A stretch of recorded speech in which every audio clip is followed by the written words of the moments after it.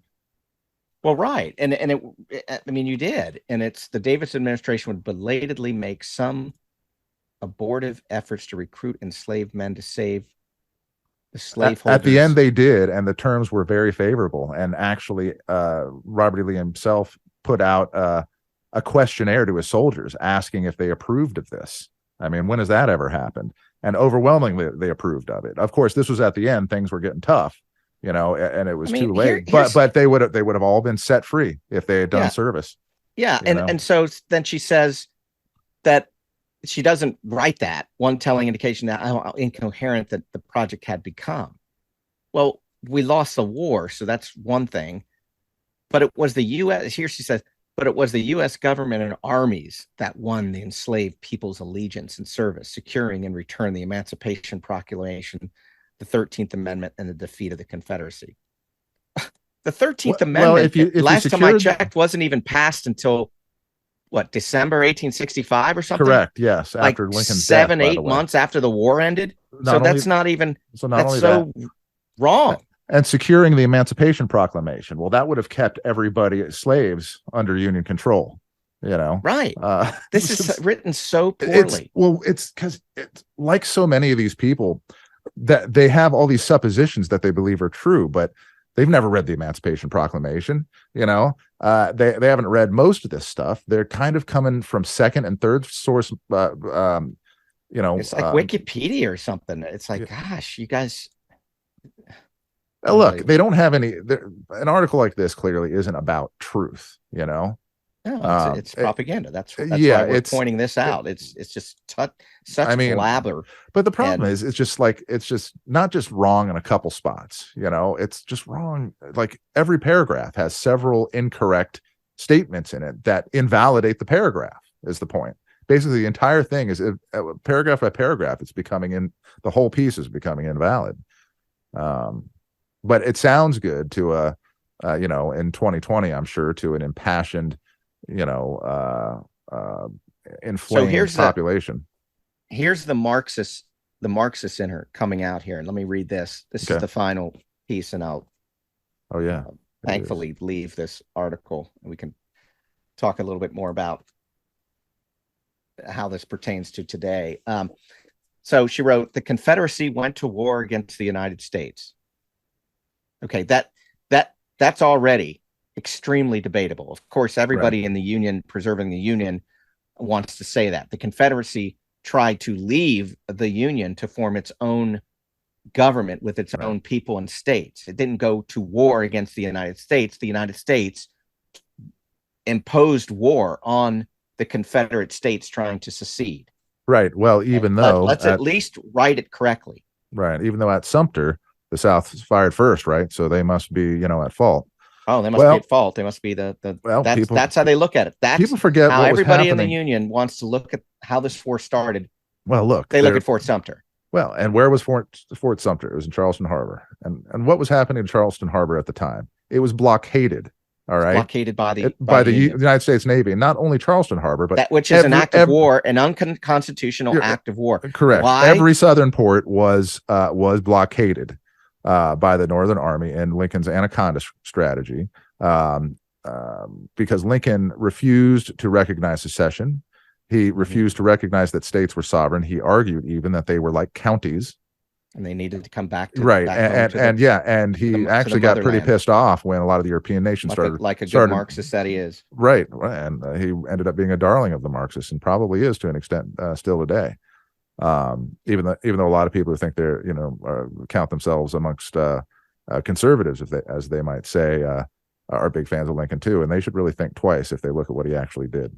But yeah, so basically the North had a gun to the South's head.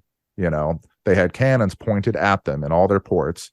They couldn't export anything, which was their main way to make income. I mean, seriously, if Russia came over and blockaded one of our ports now, nobody would have any problem saying that was an act of war. If they had military ships and they said, we're going to fire on you, in your own harbors. That's just outrageous. So yeah, the idea, and I will say, I think, the Southern leadership was manipulated a bit into firing on Sumter. But don't forget, I think 2 or 3 times they tried to purchase Fort Sumter. Right. Lincoln mentioned earlier. Yeah, Lincoln wouldn't even see him. It's not like they just got pissed off one day and decided to do this. This had been going on. I think when people this is going on for a year. I think when people really honestly look at this and they look at it in the context of what our government's capable of, you can look to Lincoln, who really was a master at manipulating the circumstances to create a problem. And this was used countless times in the Vietnam War and the Spanish-American War. It was used many times to incite the outcome that they wanted. And I think that this was the very first real, just eye-opening moment where that happened. But people will just believe, the evil Confederates, the slave owners, they fought on Sumter and started the war. What a load of horse dung. But by April, so she writes on, by April 1865, and she still even got these stats wrong, because I know that this is not. But anyway, by April 1865, the CSA was in ruins, its armies destroyed. The cost in human life was devastating, at least 620,000 dead. 360,000 from the U.S. and 258,000 from the CSA. I don't think she's counting all of the well, first off, the military numbers non-combatants killed are considered higher than that now. But yeah, it's closer to 1 million if you talk about non-combatants and people who died from disease and all the troubles. Yeah. So on April 9 at Appomattox Courthouse, Virginia, U.S. she has some history here. At Appomattox Courthouse, Virginia, U.S. General Ulysses S. Grant accepted the unconditional surrender of General Robert E. Lee and his army in Northern Virginia. Whatever way you look at it, and this is her opinions, it is impossible to turn this history and its leading figures into a part of American heritage. Now, think about that asinine sentence, that piece of funky propaganda. Well, even if you think this is what she writes, whatever way you look at it. Right. It is impossible to turn this history. It's almost a contradiction. This history.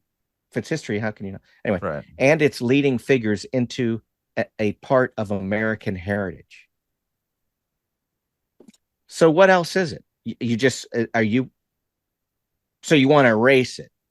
No, you don't want to erase it. You want to lie, and you want to change it to fit your little propagandist narrative, you little Marxist. So it really just it unveils, and this is happening all over the country. Right. These so-called history professors and historians, they're Well, yeah. liars, and they're committing acts of omission. They're committing. Well, they're ideological. It's just They're not history, but they're not historians. They're propagandists. And people have to watch out. If you go take a history class in freaking one of these schools, believe me, these professors are this is indoctrination. You're being indoctrinated. Yep. She wrote on, founded in an act of treason against the government. The government, its leaders had sworn to protect and serve the Confederate States of America, and its white supremacist government waged a 4-year war against the United States of America and the principles Americans value most highly. All right. Founded in an act of treason. Now that's highly debatable. All right. Well, it wasn't treason. We had a whole episode on that. It certainly wasn't treason. Go check out our treason podcast and learn about who committed the real treason. And you will see that it was Lincoln. You will see that it was his administration and his drive that wanted the South. And and I mean, his predecessor was, thought secession was totally legit, and recognized and basically agreed with the South, which is why really the Southern states didn't start to take any kind of action until Lincoln was actually in office. And that's when the Navy ships started encircling the South. But anyway. And this throwing around of white supremacists. Look, it's unfortunate, but everybody was pretty racist back then. And if anything, the Southern culture, on average, was much more accepting of other people. But they were certainly racist. That was the view of the day, But contrast that with the racial attitudes in the North that wanted to exclude Black folks entirely. It's just. She's using this. It's just rhetorical language. It's not. It's not. This isn't an academic work. But this is. American Reckoning is pointing out, and like many other podcasts and shows, some conservative talk radio or conservative outlets in whatever form are starting to get into this a little bit more. Right. And if they have the courage, it takes a lot of courage, because a lot of people are calling you white supremacists. A lot of people are calling you racist, are calling you, your ancestors evil and slave owners and America as being evil.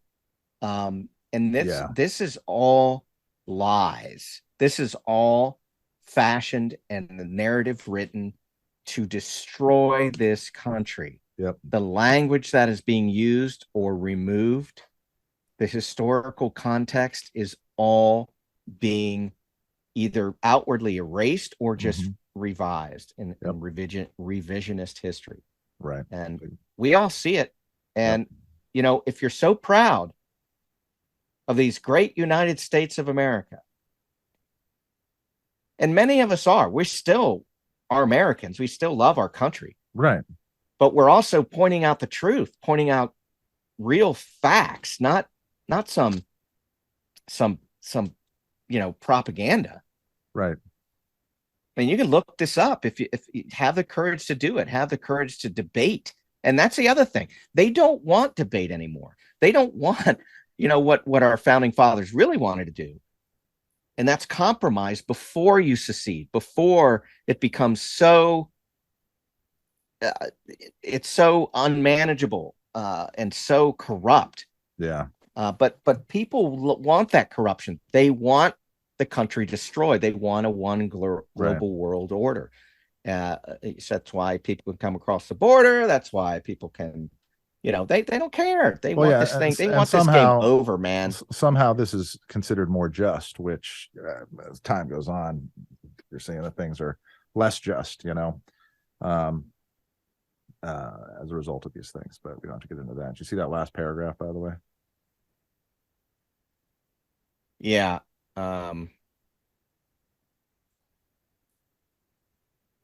This is the cause that, you mean that one? Yeah.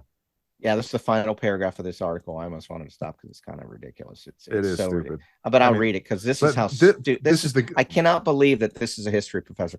This is the quote. This is the cause that Confederate statues commemorate. This is what. All right. So statues, I mean, that is just so abjectly, insanely wrong. Right. I mean, it's just woefully. It's almost infuriating. This is why white supremacists arrive armed to prevent their removal, as they did in Charlottesville, Virginia in 2017. And it is why they are a target of Black Lives Matter protesters in their campaign for racial justice and a crucial part of the conversation about the legacy of slavery in American life. So she just Black Lives Matter right is a freaking Marxist organization. Right. But they're only using blacks and this whole legacy of slavery, like this idiot states, for their own Marxist agenda. It has nothing to, If I thought Black Lives Matter was actually a movement that was really pushing for any kind of justice, I'd be much more sympathetic to them. But they bear all the hallmarks of an organization that is playing on sympathies in order to forward far leftist policies. Dictatorship is not the answer to problems, especially if you think there's a racial one, because the dictator can only help you until you're no longer useful to them. And the reason why they will do that is because politicians always do that. They're a bunch of, psychopaths, diagnosable, quite a lot of them, which is why they don't care if they lie. The politicians are always like this. And, even the ones you like, watch out for them. I mean, that's why the Republican Party these days is so feckless and so weak, and so because they're all politicians. Nobody's fighting for America anymore. Yeah, well, and they only this fake, this, I don't know what. They're fighting for themselves and their own careers. Right. They play ball. They play ball a lot, and not that you shouldn't when it's there's some mutual benefit, but there should be some mutual benefit there. And I think, and just, I mean, you're getting a movement of tougher Republicans these days. Trump kind of started that, and now you have, and they're not all necessarily Trumpy Republicans, but you do have this new spirit where they're like, Democrats have been kicking our butts for so long. Why don't we do something different? Why don't we play the game? Because that's basically what's been happening for the past 60 years. The Democrats have been playing the game, and the Republicans have been kind of just getting by. They kind of make it work. They play ball, and the Democrats play the game, and the Republicans play ball. That's kind of how it's going. Yeah, it's pathetic. But we're going to talk more about, we'll get into the next podcast, the next episode. We'll talk about the Confederate Constitution. And not surprising, the Confederates, out of necessity, in early 1861, got together to fix or improve or simplify some of the things that the U.S. Constitution either were not clear or that had been corrupted to that point. And they simplified things, but they really got into this business about the Congress and the legislative branch, and they focus more on that than anything. And we'll show you why that's the case, because so much of these internal improvements, which had been corrupting the country for so long, which led to a lot of the problems that led up to the War of Southern Independence, as we like to call it, or War between the states. But I think Southern Independence, which is what, of course, this particular history professor would not agree with. But so we'll look at that. So I think we'll go ahead and close this one out. We'll look for that next episode. This is the American Reckoning podcast. So thanks. Make sure that you subscribe to at American Reckoning on YouTube, and you can find us on American Reckoning podcast on Rumble. So hope you guys are all right out there, and keep it classy. And I'm Paul, and that's Aaron, and we'll see y'all next time. Thanks a lot. I am advised to